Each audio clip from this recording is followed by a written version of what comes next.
અને વૃક્ષારોપણનું કામ અમે ચાલુ કર્યું. એ પછી અમારી ટીમ પાછી વધી. પણ મને થયું કે જે ગામમાં, જે ધરતીમાં મેં જન્મ લીધો તો એના માટે તો હું કંઈક કરું. અને એના માટે અમે શક્તિમાન હતા. અને માણસને જરૂરિયાત બીજી કશી નથી હોતી. નોર્મલ એક બેઝિક જે જરૂરિયાત હોય, જેમ કે પાણી, ગટર, એમ્બ્યુલન્સ, શિક્ષણ, બસ આના સિવાય લાઇટ, આ બધી રસ્તા, આની સિવાય પબ્લિકને જરૂરિયાત માણસો જે કહેવાય કે એને નથી જરૂરિયાત હોતી. અને આ મેઇન જરૂરિયાત છે કે આ જરૂરિયાત મળવી જોઈએ. તો મારો પ્રયત્ન અને પરિવર્તનનો પ્રયત્ન એવો છે કે હું તો ચુડા તાલુકાને લઈશ, પણ હાલમાં અમે ચોકડી પૂરતું કામ કરીએ કે મારું ગામ એક સ્માર્ટ વિલેજ બને. ઓલ ઓવર ગુજરાત અને આખું ગુજરાત મારા ગામને ઓળખે. ચોકડી નામનું કોક ગામ ગુજરાતમાં છે. અને અમારો પ્રયત્ન ચોક્કસ એવો રહેશે કે અમે અમારા ગામને સ્માર્ટ વિલેજ બનાવીએ. એના રસ્તા હોય, એની સ્ટ્રીટ લાઇટો હોય, ગટર, પાણીની કોઈને સમસ્યા ન હોય, આરોગ્યની સમસ્યા, બધા આરોગ્યની કોઈ તકલીફ ન હોય. અને અમારા ચોકડી ગામમાં કોઈ દીકરો દીકરી હોય જે આર્થિક પરિસ્થિતિના અભાવે અભ્યાસ ન કરી શકતા હોય, તેની સંપૂર્ણ જવાબદારી અમે લેવા તૈયાર છીએ, લઈએ પણ છીએ. આવનારા સમયમાં મારે એક કામ એવું કરવું છે કે ચુડા તાલુકામાં કોઈ દીકરો દીકરી એવા ન હોવા જોઈએ જે એમ કે મારે વાંચવું છે, મારી પાસે પુસ્તક નથી, મારે ભણવું છે. નથી હોતા બધા. એવું નથી કે ફાઇનાન્શિયલી હોય, કોઈની કોઈ તકલીફ હોય. ફાઇનાન્શિયલી એક તકલીફ નથી હોતી. તો બધી મદદ આપણે ના કરી શકીએ, થઈ શકે તેટલી કરીએ આપણે. અને ચુડા તાલુકામાં કોઈ દીકરો દીકરી એવા ન રહે કે જેને ભણતરની, અભ્યાસની જરૂરિયાત હોય અને આર્થિક પરિસ્થિતિના અભાવે ન કરી શકતા હોય. એટલે એ જવાબદારી પણ તમે લેવાના છો સાથે મળીને. આટલાથી અમે પૂરું નથી કરતા. મેં જોયું ચુડા તાલુકા આજુબાજુના ગામ છે, અને ખાસ કરીને મારું ગામ ચોકડી ગામ, કે જેમાં આર્મીની તૈયારી ઘણા બધા માણસો કરે છે. છોકરા જે એક યુવાનો જે છે એ બધાય કરે. અમારે પરિવર્તન થકી એક આર્મીની તૈયારી માટે એક ટ્રેનિંગ ગ્રાઉન્ડ આપવું છે. કારણ કે ઇન્ડોરન્સ પાવર અને સ્ટ્રેન્થિંગ પાવર આ બધામાં નથી સિવિલિયનને ખબર પડતી. હું આર્મીનો એડીઆઈ છું, મને ખબર પડે. આ બધી વસ્તુ આર્મીમાં જઈને ટ્રેનિંગ કરે પછી એમને ખબર પડશે.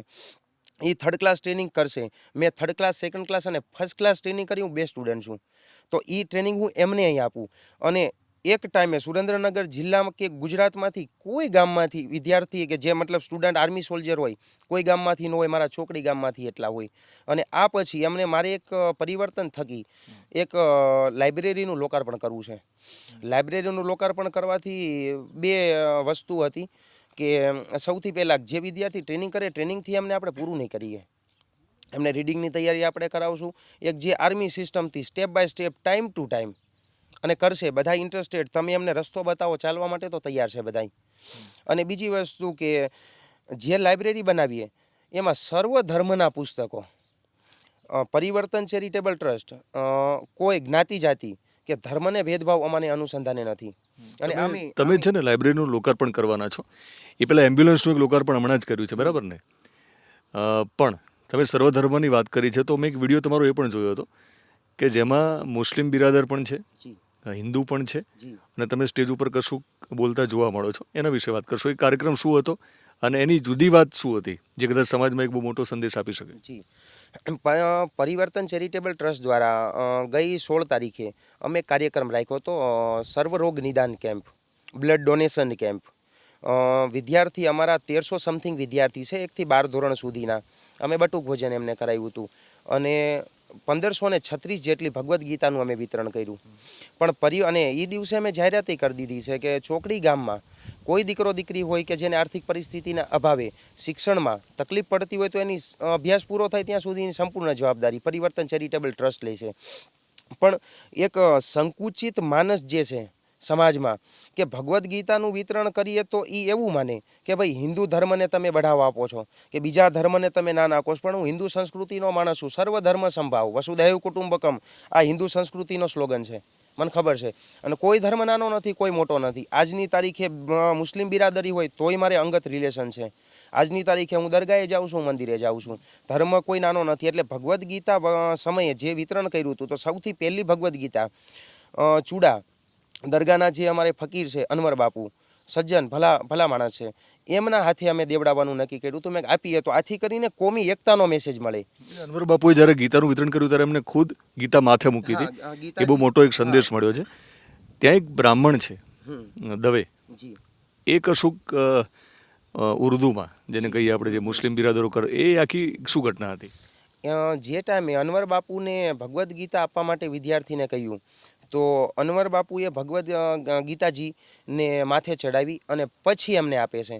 તો એક સારો સંદેશ થયો. પણ એનાથી કોઈને એવું ન લાગે તો કનુભાઈ છે એ બ્રાહ્મણ છે અને મારા ગુરુજી છે, ટીચર છે મારા, હું એમની જોડે ભણેલો, અભ્યાસ કરેલો મેં. તો એ પછી અને એ સર્વ ધર્મના જ્ઞાતા અને એક બધા ધર્મો વિશે એક જાણતા માણસ છે. તો એ પછી એમણે મુસ્લિમ ધર્મ વિશે કંઈક એમના કલમાં આવે, એમાં તો મને એટલી નથી ખબર પડતી. પણ હા, એમણે બધા જાહેરમાં એ કંઈ અનવર બાપુને હાથ એમણે ઊંચો કરેલો કે એથી કરીને જેટલો સર્વ માનસજન બેઠા છે એમના કોઈના મનમાં એક કોમી એકતાનો સંદેશ જાય અને કોઈ કોમમાં ભાગ પડે એવું ન થાય. કારણ કે મેં શ્રીનગરમાં જોબ કરેલી છે. આ કોમવાદ એક એવું ઝેર છે કે આને સળગાવવું, આગ છે આવડી કે આને સળગાવવું તમારા માટે બહુ આસાન વસ્તુ છે. પોતપોતાનો ફાયદો એ કર્યો છે માણસોએ, મને બધી ખબર પડે છે. પણ આ આગ લાગ્યા પછી આપણે બધાએ એક વખત ઉપર માલિકે જેણે મોકલ્યા છે એની પાસે આપણે જવાનું છે, આપણે એને જવાબ દેવાનો છે. આ આગ તમે સળગાવીને તો જતા રહીશો, પણ પાછળ આની પાછળ કેટલા બધા પરિવાર ખાક થઈ જશે આ નથી ખબર પડતી કોઈને. મહાવીરસિંહ, અમને બધી ખબર નહોતી. યુટ્યુબમાં અને ટિકટોકમાં તમારો વિડીયો વાયરલ થાય છે, તમે ઘોર કરો છો અને ઘોરમાં પણ લોકોને લાગે છે કે આટલા સતત જે રીતે ફાયરિંગ થતું હોય, કદાચ રાજભા અને દેવાયત ખવડે પણ કહ્યું છે, તો એ ઘોર કરવાવાળું જે આખું છે ને તમારું, એની પાછળનું જે તમારું લોજિક છે, તમારો મૂળ હેતુ છે, એના વિશે વાત કરશો? ના, હેતુનો કોઈ નથી. આ એક માહોલની વસ્તુ છે. મારા ફ્રેન્ડ હતા, હું ગયો તો. અને ગંભીરસિંહ જે શહીદ થયા તમારા મિત્ર હતા? હા, મારા મિત્ર ને મારા અંગત મિત્ર, મારા ભાઈ જેવા મિત્ર છે. અને આજના દિવસે કદાચ મારા મિત્રો હોય અને આજ સુધી કદાચ સુખમાં તમે સાથ ન આપો કોઈને તો એક સમયે ચાલી જાય, પણ તમારે જ્યાં સંબંધ હતા તો એને દુઃખમાં તમારે સાથ આપવો જોઈએ. અને માણસી છે, માણસીનો ધર્મ એવું કહે છે, કદાચ આ તો મિત્ર ન હોત અને યોગ્ય જરૂરિયાત હોત તો પરિવર્તનનું નામ આપીને આપણે મદદ કરે તેમને. અને આ તો મારા ભાઈ છે. એટલે તમે જે ઘોર કરી છે ને એને લઈને તમે ચર્ચામાં છો, તમે સતત હજુ કામ કરવાના છો. તમે કીધું કે ગંભીરસિંહના પરિવારની, ખાસ તો એમના દીકરાની તમે જવાબદારી લીધી છે. એમને ડૉક્ટર બનવું હશે તો પણ તમે બનાવશો? હું એવું નથી કહેતો કે મેં જવાબદારી લીધી છે. હું એવો કોઈ પણ શબ્દનો ઉલ્લેખ હું નથી કરતો. હું એ કહું છું કે એમને જરૂરિયાત પડશે, કારણ કે મારે ઘરનો સંબંધ છે. અને મારે ઘરમાં એવું ન હોય કે હું જવાબદારી, મારા ઘરની હું શું જવાબદારી લઉં. પણ એમને જરૂરિયાત પડશે તો હું જીવું છું ત્યાં સુધી હું બેઠો છું. અને એમનો દીકરો કદાચ MBBS કરે તોય હું બેઠો છું, ને એમના મેરેજ થાય અને જરૂરિયાત પડે તોય હું બેઠો છું. આજ મારો ભાઈબંધ તો નથી, પણ એના ભાઈબંધના બદલામાં હું તો છું ને. તમે બીજું કશું ગ્રાઉન્ડ માટે પણ વિચારી રહ્યા છો? એ તમારો જે કદાચ ચોકડીમાં જ કશું કરવા માંગો છો, મેદાનની કશું વાત કરી હતી તમે, એ શું છે પ્લાન? આર્મી જે ચોકડી ગામમાં જે એક યુવાનો જે છે જે ડિફેન્સ માટે તૈયારી કરે, police, BSF, CRPF, army, air force, તો આ બધા એક સિવિલિયન છે, હજી યુવાનો છે, અમને ખબર નથી ફિઝિકલ કઈ રીતે તૈયાર થાય છે. અને હું આર્મીનો ઇન્સ્ટ્રક્ટર છું. તો પરિવર્તન થકી અમે ચોકડી ગામને એક ગ્રાઉન્ડ આપીએ, એક લાઇબ્રેરી આપીએ.